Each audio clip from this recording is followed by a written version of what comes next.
Selamat pagi kami ucapkan kepada dosen pengampu dan juga teman-teman semuanya. Sebelumnya saya ingin mengucapkan terima kasih kepada dosen pengampu karena telah memberikan kami waktu dan juga memberikan kami kesempatan untuk dapat mempresentasikan hasil dari tugas kelompok kami pada kali ini. Dan juga saya ingin mengucapkan terima kasih kepada teman-teman semuanya karena telah meluangkan waktunya untuk dapat menonton video yang telah kami sediakan pada kali ini. Nah, saya Vivian Putri dengan tim 102-134764 yang bertugas sebagai moderator pada presentasi kita kali ini, di mana kelompok kami akan membahas tentang Komite Nasional Ekonomi dan Keuangan Syariah. Namun tentu saya tidak sendiri di sini, melainkan ditemani oleh dua rekan saya, yaitu Simon Adrotanta dan juga Adila Melita. Nah, mungkin kita langsung saja masuk pada materi pertama, yaitu tentang definisi dari KNE/KS tadi. Mungkin akan dijelaskan langsung oleh rekan saya Simon. Kepada Simon, silakan. Baik, terima kasih kepada moderator telah memberikan kepada saya untuk menjelaskan apa itu KNES. Nah, KNES atau Komite Nasional Ekonomi dan Keuangan Syariah atau yang disingkat dengan KNES adalah lembaga non-struktural atau LNS yang dipimpin oleh Presiden sebagai ketua dan Wakil Presiden sebagai Wakil Ketua Harian yang akan menjadikan Indonesia sebagai pusat ekonomi syariah pada tahun 2024. Nah, sejarah pembentukan KNES ini dalam rangka mendukung pembangunan ekonomi nasional dan mendorong percepatan pengembangan sektor keuangan syariah. Pemerintah secara khusus mendirikan KNKS pada tanggal 8 November 2016 agar dapat meningkatkan efektivitas, efisiensi pelaksanaan rencana pembangunan nasional bidang keuangan dan ekonomi syariah. Selanjutnya diundangkan pada tanggal 10 Februari 2020. Pemerintah melakukan perubahan Komite Nasional Keuangan Syariah menjadi Komite Nasional Ekonomi dan Keuangan Syariah yang bertujuan untuk meningkatkan pembangunan ekosistem ekonomi dan keuangan syariah guna mendukung pembangunan ekonomi nasional. Sekian materi yang dapat saya sampaikan, saya kembalikan kepada moderator. Baik, sebelumnya terima kasih atas penyampaian materi dari semua tadi. Di sini saya akan tunjukkan materi yang akan disampaikan oleh saya sendiri, yaitu tentang landasan hukum, di mana landasan hukum dari KNE/KS tadi itu diatur dalam Peraturan Presiden RI Nomor 28 Tahun 2020, di mana bahwa dalam rangka peningkatan pembangunan ekosistem ekonomi dan keuangan syariah guna mendukung pembangunan ekonomi nasional, perlu dilakukan perubahan Komite Nasional Keuangan Syariah menjadi Komite Nasional Ekonomi dan Keuangan Syariah. Nah, dan juga di sini juga berdasarkan pertimbangan sebagaimana dimaksud dalam huruf A, perlu menetapkan peraturan Presiden tentang Komite Nasional Ekonomi dan Keuangan Syariah. Next, yaitu kita akan mengenai tentang tugas dari KNE/KS tadi.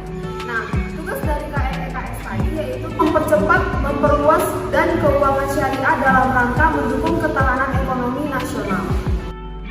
Adapun tugas dan fungsi dari Komite Nasional Ekonomi dan Keuangan Syariah. Fungsinya yaitu yang pertama, pemberian rekomendasi arah kebijakan dan program strategis pembangunan nasional di sektor ekonomi dan keuangan syariah. Dan yang kedua, pelaksanaan koordinasi, sinkronisasi, sinergitas, penyusunan dan pelaksanaan rencana arahan kebijakan dan program strategis pada sektor ekonomi dan keuangan syariah. Dan yang ketiga, perumusan dan pemberian rekomendasi atas penyelesaian masalah di sektor ekonomi dan keuangan syariah. Yang terakhir, pemantauan dan evaluasi atas pelaksanaan arah kebijakan dan program strategis di sektor ekonomi dan keuangan syariah. Strategi pengembangan Komite Nasional Ekonomi dan Keuangan Syariah. Yang pertama, pengembangan ekonomi dan keuangan syariah dilakukan dengan menciptakan ekosistem ekonomi keuangan syariah yang baik melalui peningkatan sisi supply yang sejalan dengan sisi demand yang didukung infrastruktur ekosistem. Dari sisi supply terdapat 4 pelaku ekonomi, yaitu klaster industri halal, keuangan komersil, keuangan sosial, dan komunitas. Sedangkan sisi demand berasal dari domestik maupun global. Infrastruktur ekosistem berfungsi untuk memfasilitasi dan mendukung aktivitas pada sisi supply dan demand. Strategi pengembangan yang kedua yaitu pengembangan UMKM syariah dengan program kemitraan dengan perusahaan besar atau korporasi, seperti pendampingan korporasi terhadap UMKM sebagai pemasok atau subkontraktor perusahaan besar, serta peningkatan peranan UMKM syariah dalam global value chain. Dan yang ketiga, pemerintah juga akan mendorong pembangunan ekosistem dan kawasan industri halal.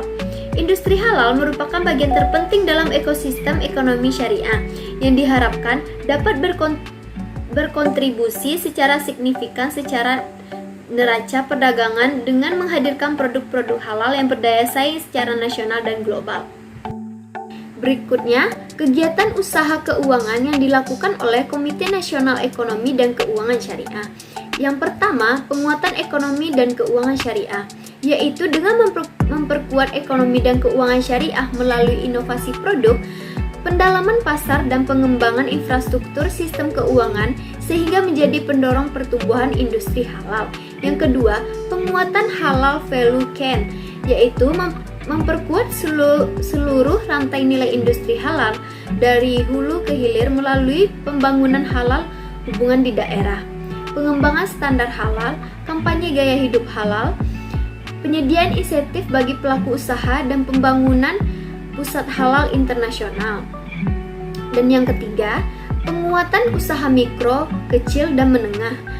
Memperkuat pelaku UMKM industri halal akan mendorong pencapaian pemerataan kesejahteraan dan kemandirian ekonomi bangsa melalui penyediaan program edukasi dan literasi, penyediaan fasilitas pembiayaan syariah terintegrasi, serta pembangunan database UMKM.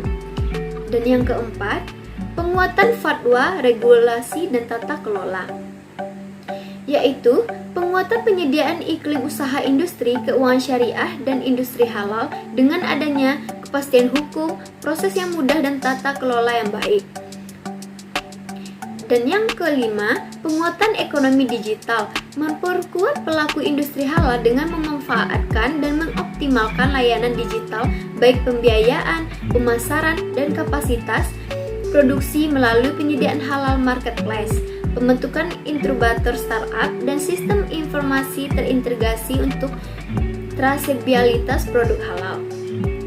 Dan yang terakhir, penguatan literasi sumber daya manusia, riset, dan pengembangan, memperkuat kesadaran publik mengenai konsep ekonomi syariah menuju penyediaan sumber daya manusia yang berkualitas dan berpotensi tinggi untuk mampu bersaing dan berinovasi melalui riset dan pengembangan. Adapun kendala dalam pengembangan Komite Nasional Ekonomi dan Keuangan Syariah. Yang pertama, permodalan menjadi salah satu tantangan dan kendala dalam pengembangan ekonomi dan keuangan syariah di tanah air.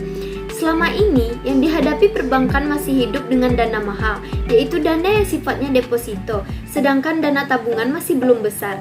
Oleh karena itu, dalam ekonomi dan keuangan syariah ini, dana-dana murah atau yang berasal dari tabungan dan giro juga harus dikembangkan.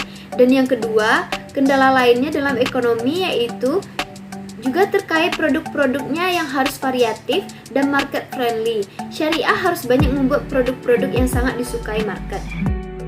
Nah, itu ya tadi penyampaian materi dari kelompok kami. Semoga apa yang telah kami sampaikan tadi dapat berguna bagi teman-teman semuanya. Mohon maaf atas kesalahan kata yang kami sebutkan. Akhir kata saya sampaikan, terima kasih dan sampai jumpa.